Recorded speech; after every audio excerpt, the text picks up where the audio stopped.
இன்றைக்கி நாம் 2 மசாலா பொருள் வச்சு எப்படி வீட்டிலேயே ஃப்ரைட் ரைஸ் செய்கிறதுன்னு பார்க்கலாம். அதுக்கு கடாயில் 2 டேபிள் ஸ்பூன் எண்ணெய் ஊற்றிக்கோங்க.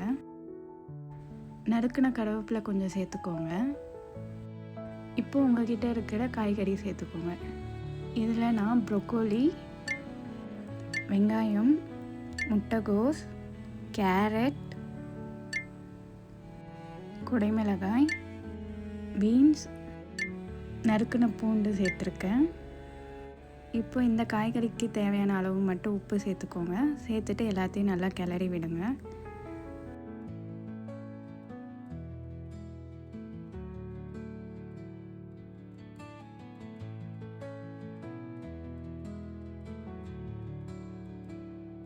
காய்கறி நல்லா வதங்கி வர ஸ்டேஜில் கொஞ்சமாக தண்ணி ஊற்றிக்கோங்க. ஏன்னா நம்ம ப்ரொக்கோலி சேர்த்துருக்கிறதுனால வேகிறதுக்கு கொஞ்சம் டைம் ஆகும்.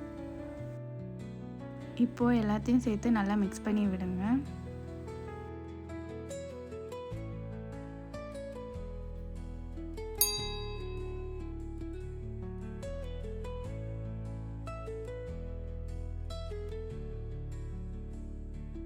இப்போ பாருங்கள், தண்ணி எல்லாமே வற்றி வந்துடுச்சு. இந்த ஸ்டேஜில் இந்த காய்கறி எல்லாம் இந்த கடாயில் ஒரு ஓரமாக ஒதுக்கி வச்சுட்டு 3 முட்டை சேர்த்துக்கோங்க. இப்போது மிளகுத்தூள் கொஞ்சம் சேர்த்துக்கோங்க. இந்த முட்டைக்கு தேவையான அளவு உப்பு மட்டும் சேர்த்துக்கோங்க. ஏன்னா ஆல்ரெடி நம்ம காய்கறிக்கு தேவையானது சேர்த்துட்டோம். இப்போ முட்டை நல்லா வெந்து வர அளவுக்கு நல்லா வதக்கி விடுங்க.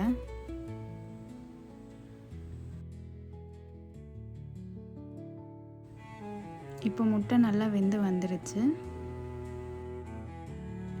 இப்போ முட்டையை காய்கறியோடு சேர்த்து நல்லா வதக்கி விடுங்க.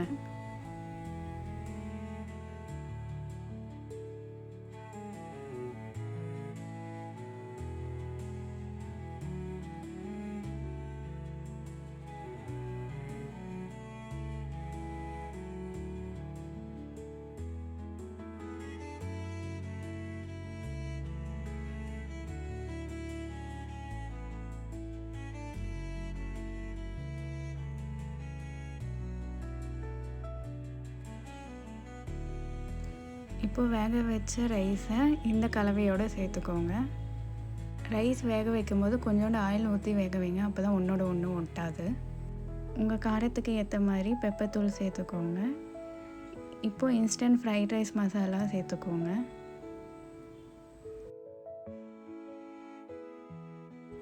இப்போ எல்லாத்தையும் ஒன்று போல் சேர்த்து நல்லா வதக்கி எடுங்க.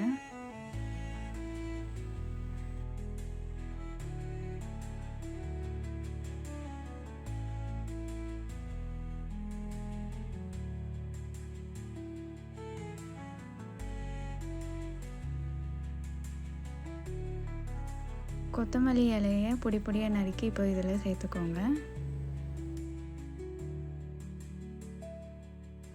அவ்வளோதாங்க, நம்ம ஃப்ரைட் ரைஸ் இப்போ ரெடி ஆகிடுச்சு. இந்த வீடியோ உங்களுக்கு பிடிச்சிருந்தா லைக் பண்ணுங்கள், ஷேர் பண்ணுங்கள், மறக்காமல் சப்ஸ்கிரைப் பண்ணுங்கள். தேங்க்ஸ் ஃபார் வாட்சிங்.